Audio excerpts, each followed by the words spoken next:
Someone, please. I don't know what to do.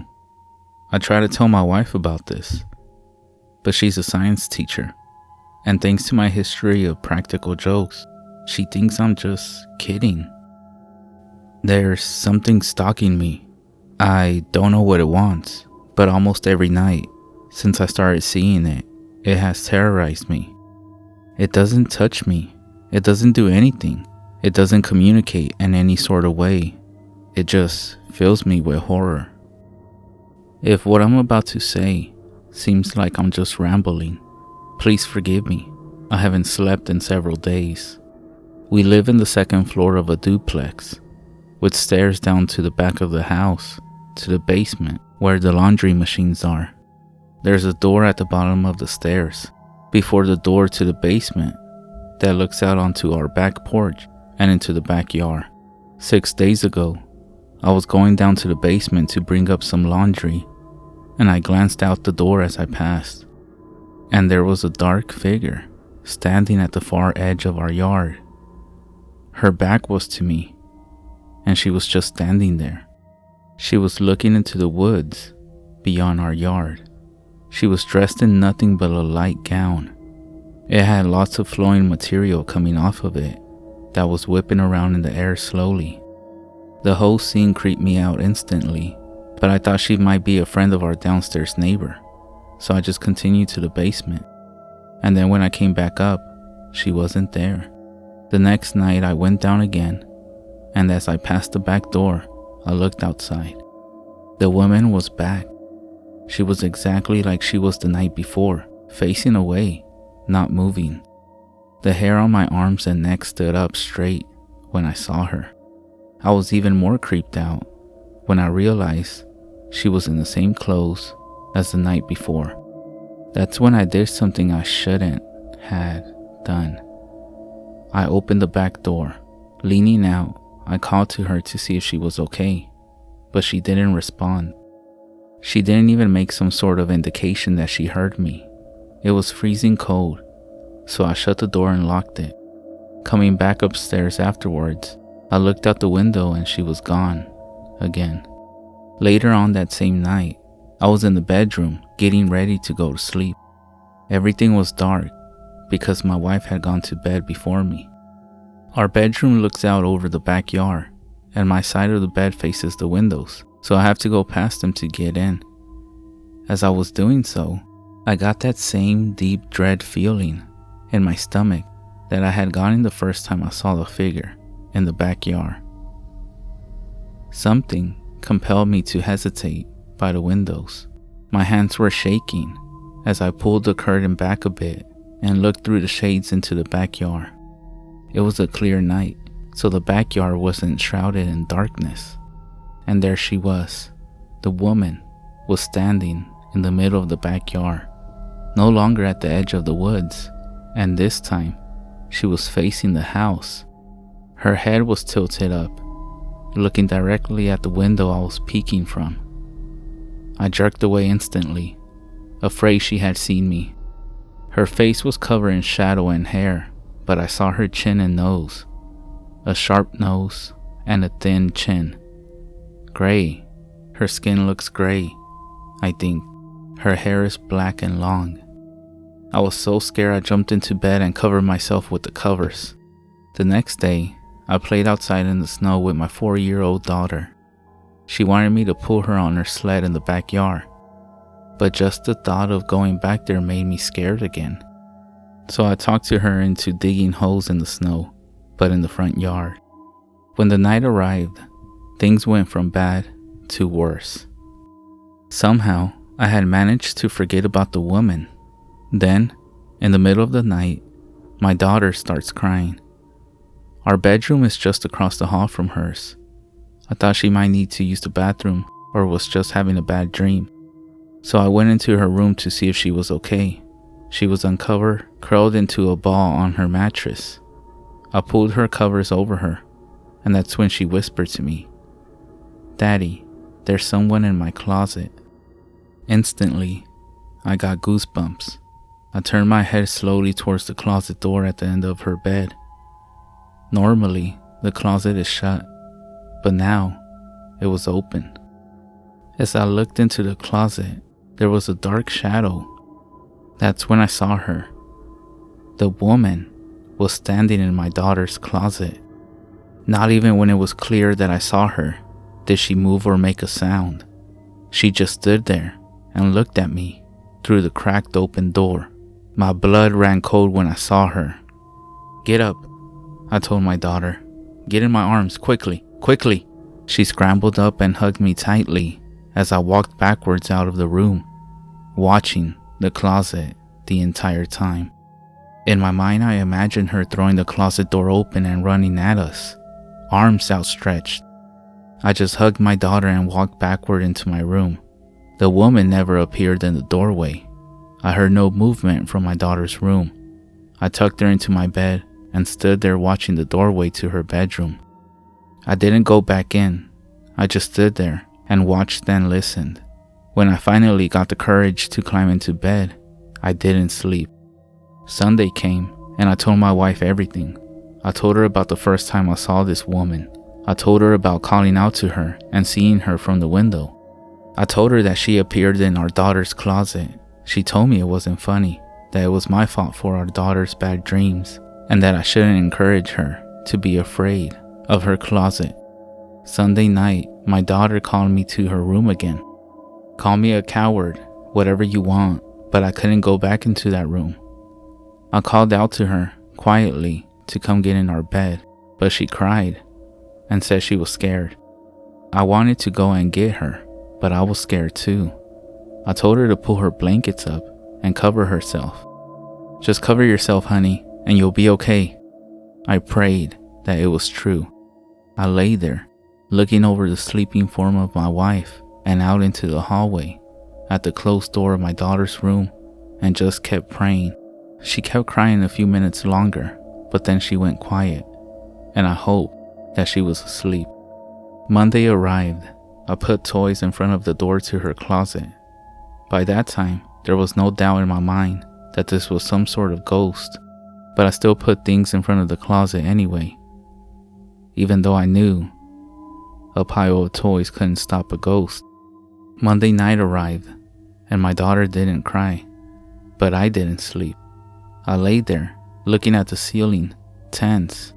Then around 2 a.m., I heard her bedroom door creak open, and I knew something was wrong. She must be scared, I thought. So I called to her like before.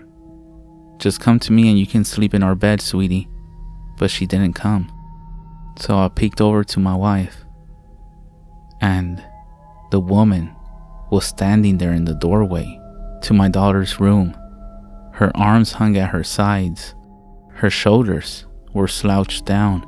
Her gown was dirty, like it hadn't been washed in years, and it was hanging off her like torn rags. I wasn't taking a single breath. I wasn't blinking. I just looked at her, and she looked at me, and I thought, this is it. I'm gonna die. But she didn't make a movement, never even made a sound. I whisper, "Please, go away. Leave me alone. Sorry." I couldn't look away. If I look away, she will get closer. I was sure of it. If I close my eyes, when I open them, I know she'll be standing over me, looking at me. At some point, she was gone. It's like I fell asleep with my eyes open, even though I don't remember her disappearing. Just that I was looking at the doorway, and she wasn't there anymore. Last night, I laid awake, waiting.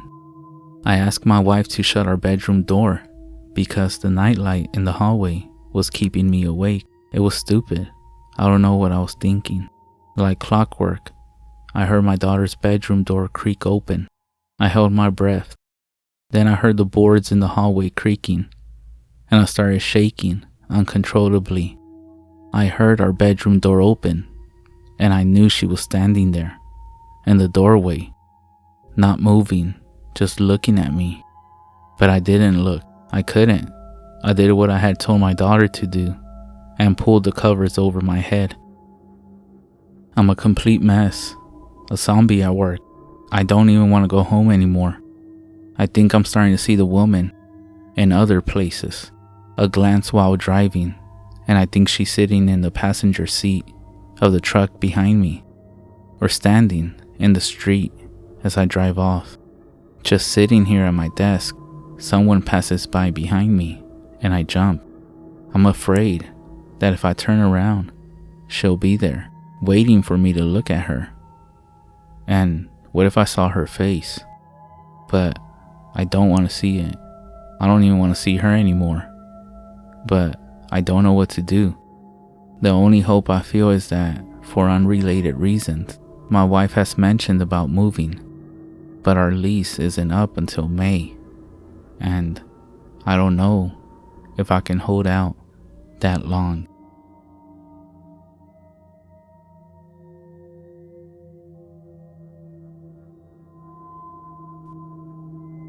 About 8 years ago, my dad did woodwork and refurbished an old 1800s wardrobe, and he decided it would look good in their bedroom, which it actually did. After about 2 nights of keeping it in the bedroom, my mom started to complain that it was eerie and she had a bad feeling about it. I remember her saying that about a week later, it started opening itself in the night and she could see a person in it and that he talked to her. Of course, my dad didn't believe her and kept it in the room, and it just got worse.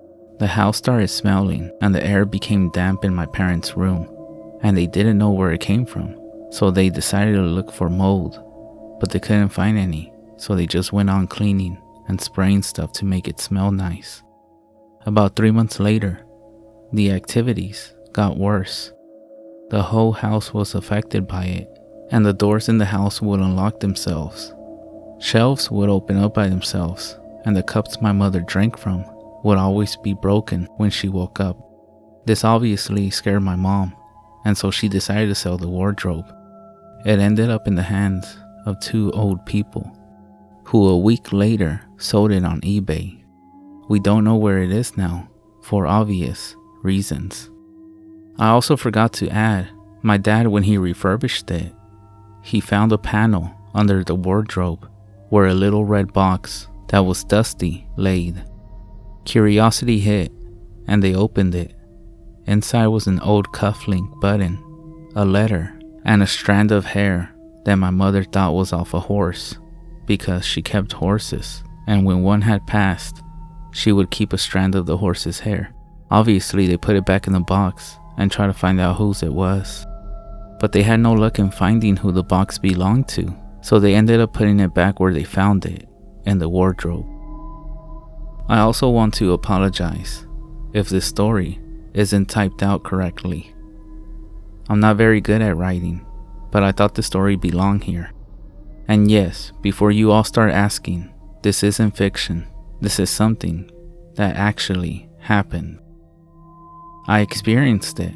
I saw a few things. I woke up at night and heard things and saw shadows. But all of these experiences were nowhere near as bad as the ones that my mother experienced. I have no pictures of the wardrobe or the items at the time. There was no reason to take a picture of them. But I'm sure I can try to find the wardrobe on eBay, on Wayback Machine, but the chances are very slim.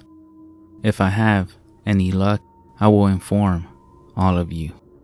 So to everybody out there, if you're out purchasing antiques or used furniture, please make sure you inspect them in detail. If you see something, don't open it, don't mess around with it, and return it before anything starts happening in your life.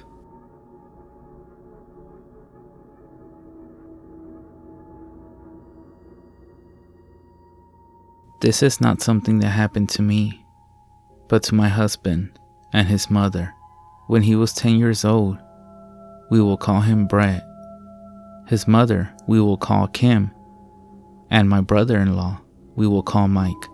My husband moved around a lot when he was growing up. Kim was a single mother who left an alcoholic and abusive husband. Mike was an introvert, and my husband Brett was an outgoing all-American boy who always had to be doing something.